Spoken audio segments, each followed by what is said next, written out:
Director of agriculture এবং আমাদের যে আজকে ট্রেনিং যেটা আছে যে আরবান আন্ডারে ক্রিয়াকে কনভেনার উনি, হ্যাঁ, ডক্টর অরূপ কুমার ঘোষ উনি এসছেন। আর আমাদের মধ্যে উপস্থিত আছেন আমাদের ডাক্তারবাবু চেনেন বোধহয়, আমাদের এবিসি ডাক্তারবাবু ডক্টর আতাউল্লাহ শেখ। তো মূল বিষয় যে জায়গাটা বলছিলাম, আজকে যে ট্রেনিংটা আছে আমরা সচরাচর যে ট্রেনিংটা করি সেটা নয়। তো আমি আবার একটু আগে বলছিলাম, তো আবার বলছি, আগে প্রথম প্রাথমিকভাবে আমাদের কনসেপ্ট ছিল এটা হচ্ছে অর্থাৎ এগ্রিকালচার টেকনোলজি ম্যানেজমেন্ট এজেন্সি। বিষয়টা কিছু না, ব্যাপারটা খুব খটোমটো লাগলো শুনে। যে জায়গাটা হচ্ছে সেটা হচ্ছে যে আমাদের মূল বিষয় যেটা ছিল এর আগে, যে আমরা আধবার ট্রেনিং করে করতাম যে এক ছাতার তলায় সমস্ত চাষি যারা আছে তারা তাদের যে সমস্যাগুলো যাতে মিটিয়ে ফেলতে পারে, সেও আসতো, যে আলু চাষি তিনিও আসতেন, যিনি গরু চাষ করেন তিনিও আসতেন। এইবার সেখানে পরপর কি হতো, ট্রেনিং শুরু হতো।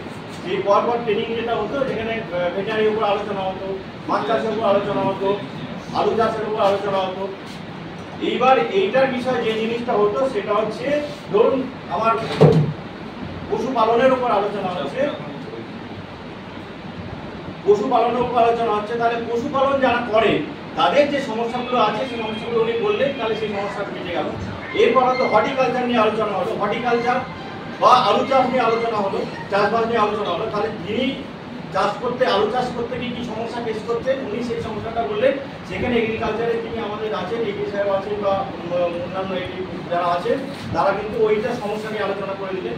অর্থাৎ একটা দিন একটা জায়গায় এসে যে চাষি, এবং এমনও হতে পারে যার আলু চাষ আছে তার কিন্তু সে হয়তো বাড়িতে চারটে গরু আছে, তাই তো, এরকমও আছে। তার সে যখন আলু চাষ নিয়ে আলোচনা হচ্ছে, আলুর যে সমস্যা সেই সমস্যাটা নিয়েও জেনে গেলেন।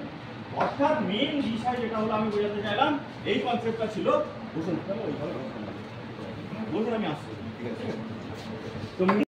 এক ছাতার তলায় এসে আমরা যে জায়গাটা হচ্ছে আমরা আমাদের সমস্যাগুলো মিটিয়ে দিতে পারবো, এই ছিল আত্মার প্রাথমিক কনসেপ্ট। এখন আমরা কিন্তু আরো একটু ডিগ্রি ভাবে ব্যাপারটাকে স্প্রেড করেছি। যে জিনিসটা হচ্ছে যে আত্মার স্কিমগুলো আছে সেগুলো হচ্ছে সমস্ত দপ্তরকে ভাগ করে দেওয়া হয়, এবং সেই দপ্তরে স্পেসিফিক ফার্মার, অর্থাৎ যারা গরু চাষে মেনলি গরু চাষ যাদের জীবিকা, তাদেরকে নিয়ে হয়তো আলোচনা করা হচ্ছে, বা মুরগি চাষ বা হাঁস চাষ, বা সেরকম যারা বাগান আছে, যারা হর্টিকালচার, বা যারা মেনলি চাষি চাষবাস করে খাচ্ছে, এগ্রিকালচার দপ্তর থেকে তাদের হয়, এরকম আপনার বিভিন্ন প্রজেক্ট আছে। সেরকম আমাদের পানি পালন নিয়ে আজকে হচ্ছে এই হচ্ছে ট্রেনিংটা উদ্বোধন করা হচ্ছে, আজকে আয়োজন করা হচ্ছে।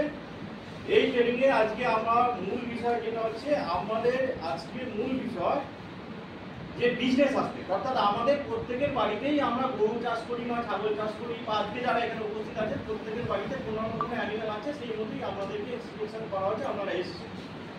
এই সিলেকশন মূল বিষয় যে জিনিসটা হচ্ছে সেটা হচ্ছে যে আপনারা ছাগল চাষ করেন নিজেদের মতো করে করেন, আপনার একটা জ্ঞান আছে, আপনি জানেন, আপনার একটা প্রাথমিক আইডিয়া আছে যে আমাকে ছাগলটাকে ভ্যাকসিন করতে হবে।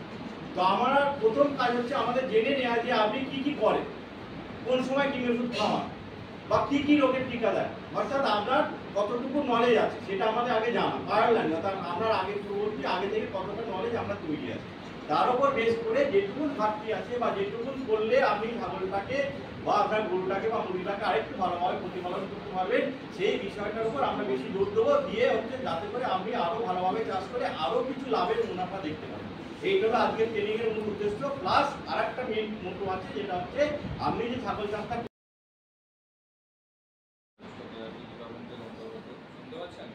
শোনা যাচ্ছে তো, ট্রেনিং প্রোগ্রাম আমরা অর্গানাইজ করেছেন উনি, এটা আমাদের যে ট্রেনিং প্রোগ্রাম আমার প্রোগ্রামের মধ্যে রয়েছে। এটা আমাদের যেটা স্যার বললেন, আমাদের স্যার যেটা বললেন যে অ্যাকচুয়ালি আত্মা প্রোগ্রামে এখন যেটা আমাদের বেসিক হচ্ছে যে ধারণা, বিভিন্ন ডিপার্টমেন্টকে একটা ছাতার নিচে নিয়ে এসে আমাদের এই ট্রেনিং প্রোগ্রাম, বা ধরুন কোনো একটা ডিসি, বা ধরুন আপনাদেরকে হয়তো কয়েকটা ছাগলের একটা ডিসি দেওয়া হলো বা মুরগির ডিসি দেওয়া হলো, এইগুলো হচ্ছে আত্মা প্রোগ্রামের সমস্ত ডিপার্টমেন্টকে একটা জায়গাতে নিয়ে এসে কাজ করানোর জন্যই কিন্তু আমাদের আত্মা প্রোগ্রামের মুখ্য উদ্দেশ্য। আপনারা যারা এসছেন সবাইকে আমরা ধন্যবাদ জানাই যে আপনাদের সময়ে মানে খুব মনোযোগ সহকারে সবাই শুনছেন, এটা কিন্তু একটা খুব ভালো দিক। বিএলডিও সাহেবকে আমি ধন্যবাদ জানাই, আমাদের ডক্টর সাহেব আছেন ধন্যবাদ জানাই, আমাদের আত্মা সাপোর্ট স্টাফ আছে, আর অন্যান্য সমস্ত সহকারী সবাই। দেখুন, ট্রেনিং প্রোগ্রামের উদ্দেশ্য হচ্ছে যে আমরা ধরুন এখানে 25 জনকে যে ট্রেনিং প্রোগ্রাম আমরা অর্গানাইজ করছি, এটার উদ্দেশ্য হচ্ছে যে আপনার ধরুন একটা ট্রেনিং প্রোগ্রাম যেটা শিখছেন সেটা গিয়ে আপনার পাড়া প্রতিবেশীদের সাথে আলোচনা করে যারা ধরুন, তাই তো ধরুন আপনার পাশেই হয়তো আর কেউ থাকবে। ট্রেনিং প্রোগ্রামগুলোর মুখ্য উদ্দেশ্য হচ্ছে যে আপনি আপনার পাড়া প্রতিবেশীদের আপনি যেটুকু শিখছেন সেটুকু তাদেরকে একটু বলার যে আমরা এইভাবে কাজ করতে পারি। বেসিক্যালি আমি ধরুন গরু ছাগলের ব্যাপারটা যে খুব একটা বেশি জানি না। আগামী দিনে সে আপনি এআরটি ডিপার্টমেন্ট থেকে হোক, এগ্রিকালচার থেকে হোক, এগ্রিকালচার থেকে হোক, কোনো এফডিসি বা কোনো স্কিম থেকে কিন্তু অনেক অসুবিধা হয়। ইন্ডিভিজুয়াল ব্যক্তি কৃষি বা সামান্য কিছু হয়তো আপনার আর্থিক সাহায্য ছাড়া সেইভাবে কিছু করা যায়। মুখ্য উদ্দেশ্য হচ্ছে যে আমরা যে এইভাবে কাজগুলো করতে পারি, এবং টেকনোলজির মাধ্যমে যে কিছু করতে পারি, সেটাকে কিন্তু আত্মার মাধ্যমে এস্টাবলিশ করানোর জন্যই কিন্তু আত্মা আমাদের এখানে ধরুন একটি ডিপার্টমেন্টের থেকে ধরুন আমাদের এই যে ট্রেনিং প্রোগ্রাম যেটা মানে হচ্ছে আর কি, এখানে আমাদের ধরুন আপনারা যারা এসছেন এগ্রিকালচার রিলেটেড, হর্টিকালচার রিলেটেড যদি কোনো সমস্যা থাকে তাহলে সেটা আপনাদের যে আমাদের কন্ট্যাক্ট নাম্বার থাকছে, আমাদের কন্ট্যাক্ট নাম্বারগুলো আপনারা রাখবেন। সেখানে কিন্তু আমরা আপনাদেরকে সবসময় আমরা সহযোগিতা দান করাবো, সেটুকু আমরা আপনাদের কাজ করবো।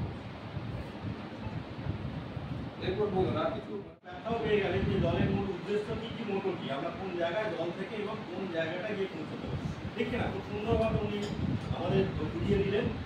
তার জন্য অসংখ্য ধন্যবাদ ডিআরডি দপ্তরের তরফ থেকে এবং এই আন্দোলন দপ্তরের ধন্যবাদ নেই। আপনারা আমাদের এরপরে যদি আপনি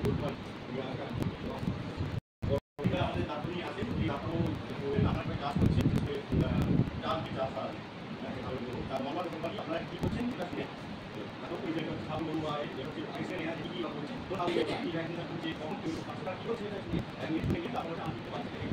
আপনি করলে আরেকটু ভালো হবে।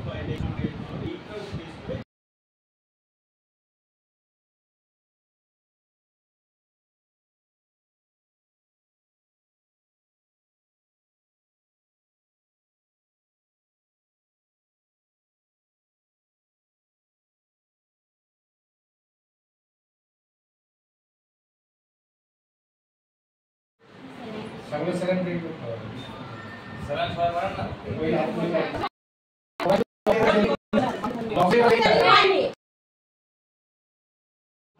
চলে যাবে সাহেবের হাত দিয়ে আমরা টোকেন দুজনকে ঠিক আছে।